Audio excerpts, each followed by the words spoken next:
สบายดีเด้อพี่น้องกราบทักทายสบายดี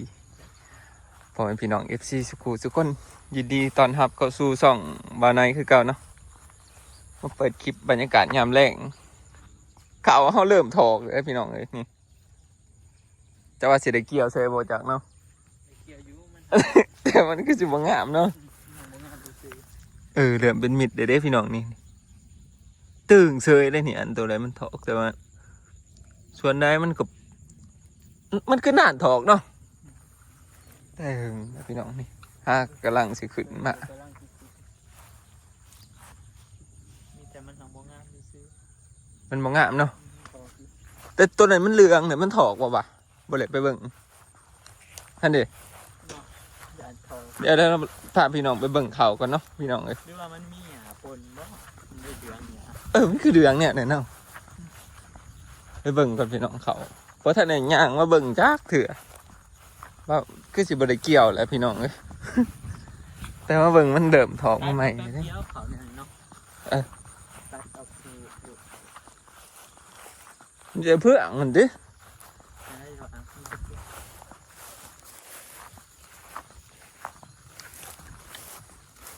หญ้าก็ลายที่เป็นตะผูกงัวผูกกล้วยเนาะไปพี่น้องสบายดีเด้อทักทายสบายดียามแรงๆเนาะ ได้ดี มาอย่างเด็กกับน้องอันมาแต่หน้าบ่เกี่ยวเข่าแล้วบ่ท่านเกี่ยวไก่แล้วบ่ เป็นสไลด์มือเป็น10มือเลยเพราะว่าฝน ฝนมันตกเนาะแท่นี้มันเดิมแต่มันถอกแบบตัวถอกก็บอกจักเนาะนี่มันพวกเกี่ยวเลยนะฮะถอกเฉยอะไร ตัวนี้เขาแบบบ่ได้อันนั้น งะเลย เขา พี่น้อง บ่ได้เฮ็ดปะมันเกิดเองเลย ป้ามันเกิดเองตัวนี้งามกูอ่ะ สิว่าเลย ว้าเถอะ เป็นพวกดีขนาดการนี้มันเกิดเองนะมันเป็นว่าไอเด็กซุ่มเข้ามันเป็นหลาบ่หรือว่ามันเป็นพร้อมกัน อะไรสปอร์ตอะไรเกี่ยวให้ตัวนี้เชยได้นี่เห็นดิพี่น้อง ป้านะขั้นป้าเบิร์ดไห้นี่บ่ได้เมื่อยอีกเนาะ ได้เข่าอีกขั้นป้าเบิร์ดไห้ตัวนี้เฮา เขาอยากไปไถเนาะ อยู่ว่าสิป้าหรือไทยโอ้ยป้าเบิ่งมันครึ่งหนึงซะหักว่าโรงพยาบาลก็ว่าให้ไทยครึ่งหนึงกับเบิ่งมันครึ่งหนึง ตอนตะกี้ป้าเบิดนั่นแทน เนาะเดี๋ยวแถวนี้เฮาป้าเบิร์ดอย่าบ่งะ หยาดมันบ่งะมันก็ได้ลำเอาพี่น้องเอ้ย อยากได้หลาย คนที่ถ่ายตัวนี้งะ ตัวนี้งามกูอ่ะพี่น้องเอ้ยเป็นน้ำปีมัน เขาไผ่ก็บ่ค่อยงามนะพี่น้องเอ้ยมือปีนี้นะแถวเขตบ้านบ่หน่อยนี่ อะไรนี่ขั้นมันได้ซ้ำนี่เบิร์ดนี่ก็ได้ร้ายเติบได้นี่ เนาะ ขั้นมันได้เนี่ยนี่ มันพอเกี่ยวเลยเล่นสามนี้เนาะพี่น้องเขามันสุกเลยเด้อนี่แต่มันสุกบ่ค่อยสม่ำเสมอกันเนาะ ปัดตัวดำพันเนี่ยติเตี้ยนี่ถอกเลยได้นี่ถอกกุ๊กติเตี้ยอันนี้ เป็นเขาอันนั้นงั้นบ่เนาะแต่เฮิงเนี่ยบ่ทันอันนี้บ่ทันได้ลองอันมาใส่เบ็ดกบเนาะได้อยู่บ่จักพี่น้องเอ้ยนี่เอาบ่ได้ใส่ดนแฮงกบคือสิใหญ่เบิด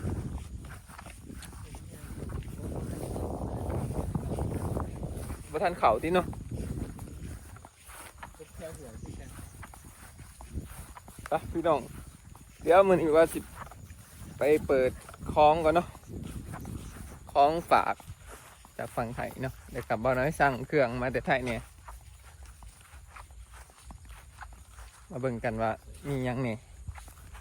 เอื้อยไปครับอยู่2 เมกพี่น้องไปเอาเพิ่นไปเบียกอยู่2 เมกเลย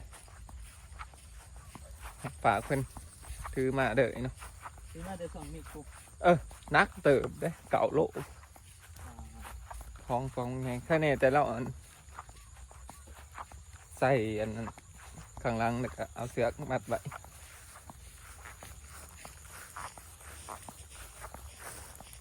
แล้วเบิ่งว่ามีหยังเนี่ยเนาะพี่น้องของมีอ้ายฝั่งไทยเพิ่น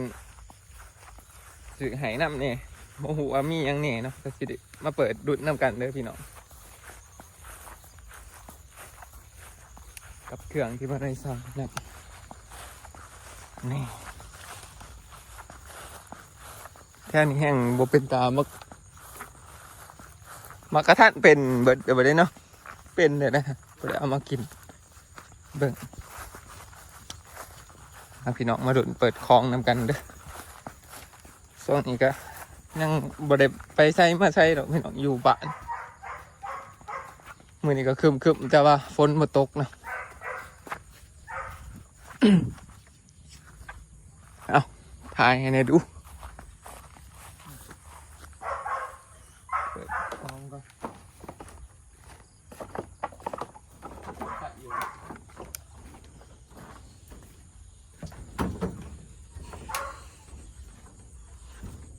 เห็นบ่ยิน เห็น นี่พี่น้องกล่องของครับเนาะคือวันนี้สั่งเครื่องนับนี่แล้วก็เป็นฝากเครื่องมาถึงว่ามียังเนี่ยนึงมาเบิ่งน้ำกันโอ้หมุดมีหมุดวะ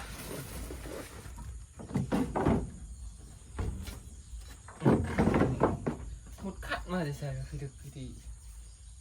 เขากินยัง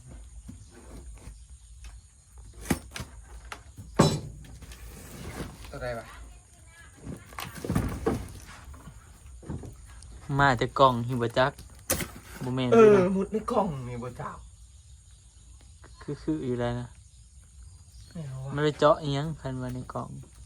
เนาะ มีพวกของ มีของกินสิ ของคันของกินแห้งแม่นนี่ ยังไงวะ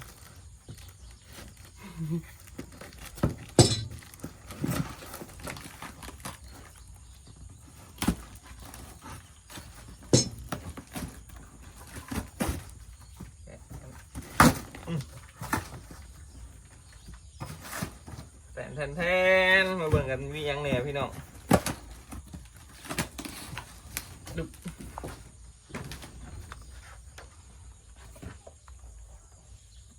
ไม่อะไรวะ อันนี้คือโชคเนาะโชควันไหนสั่งมาแต่ถ่ายนี่คือกัน เอาเล่นหนึงซะเนาะ เรียนหนึ่งครับอะไรหมุดลายดีวะอันนี้โชคใส่รถพี่น้องตัวนี้ก็โชคคือกันโชค2 อัน มียังอีกเนาะปึ๊บโอ้แหวนแทนนี่อะไรอะเสื้อผ้าเลยนี่อันนี้มีแต่ของบาได้สั่งเลยสั่งมาแต่ไทยเนาะ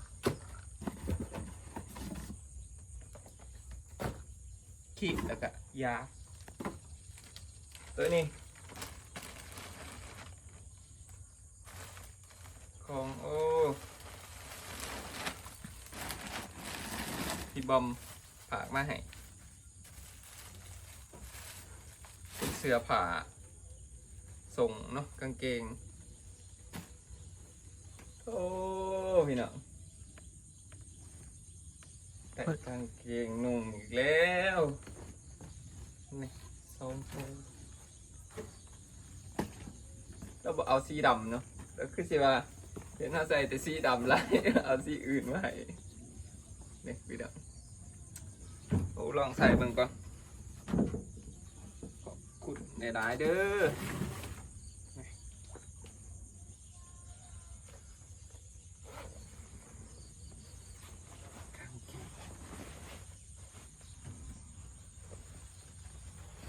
เครื่องกางเกงเอียงวะ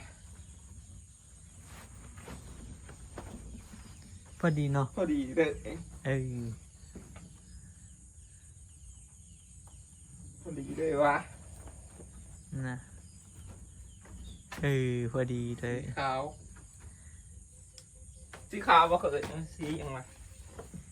สีขาวแล้วก็สีไข่กับเสือนะครับเลย พอดีแบบเป๊ะๆ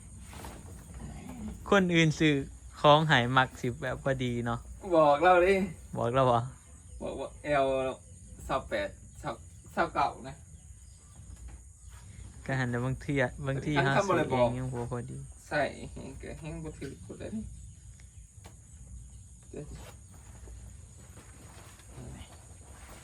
เห็นมักใส่อันนั้นกางเกงมีถุงนะนี่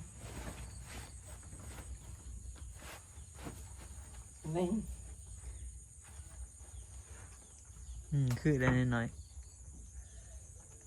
สีนี่บ่เคยใส่ก็คืออีกแล้วนี่ส่วนไหนมันมีแต่สีดำเนาะส่งเสือมาหน่อย ๆคือว่า2สี พอดีเลยตัวนี้อ้าวเดี๋ยวสีอัพมีอะไรบ้างตัวนี้เสือแค่เนี้ยยังจะลองใส่เสือแค่เนี้ยก็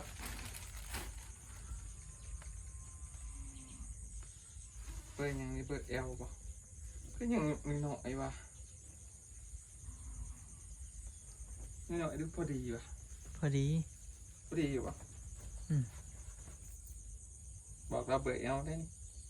กับเบ ก็ อร์ ขอชื่อกับจะต้นเบอร์ยังวะ กับเบอร์ L หั่นแหละพอดีนี่ พอดีอยู่ คันมักใส่ตัวใหญ่ก็ต้องรวมๆแต่นี่ก็มันก็พอดีแล้ว ดีเลยเนาะ อืม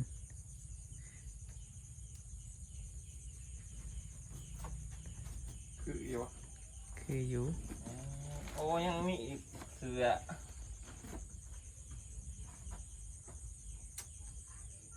หยาบมี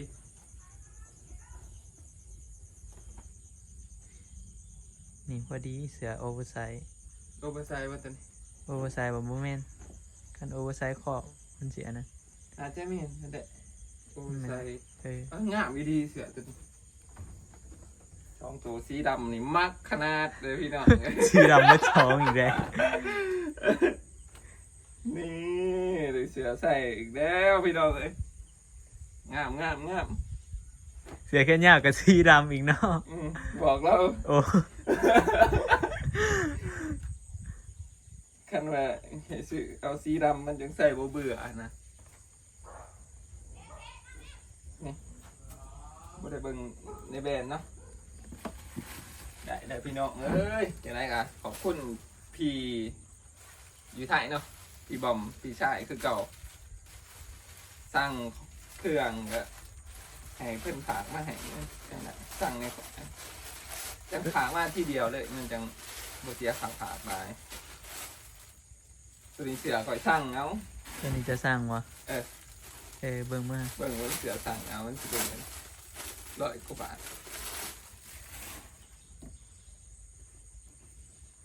โอ้ขึ้นหน่อยแท้เบอร์เอ็มเอ้าไม่จำเคยสั่งเบอร์เอลว่ะ น้อย โอ้บตรงปลุกแล้วแหละนี่ อืม หน่อยครับ พอดีไปดีนะ ก่อยก็ยังใส่ว่าได้ มันหน่อยพอเนาะ พอดีเล็กน้อยกว่านี้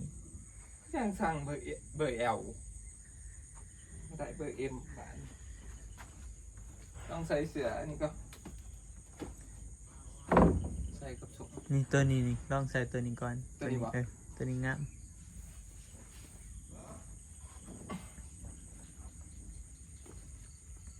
นี่ตัวนี้ให้งาม โคตรงามเนาะ อืม หมักเลยเลยนี่ข้อมันหมดเนี่ยแล้วยังสื่อเว้นเฉยอะใส่กูกับสุกกัน งามโอเคได้ปีนหลังมามั้งฮะลายมันเป็นลายแมวนี่งามมันดี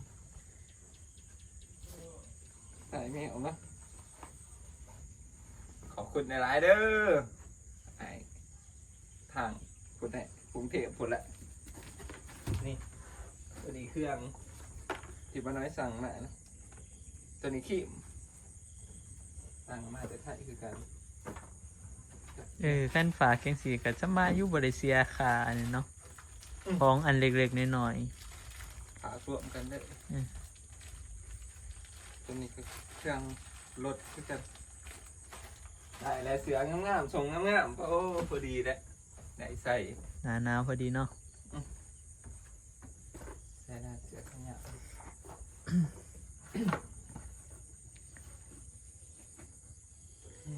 เสื้อแขนยาวเบอร์ L บ่ ยังอยากหน่อยเนาะ L นี่อย่างเนาะ แต่ว่าบ่ คือจัง L มันสีใหญ่วะ อันแหละ มัน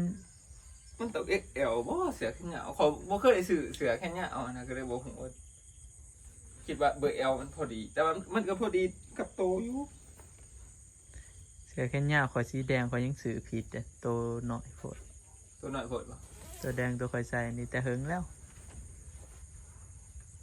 แต่นี่เห็นกับ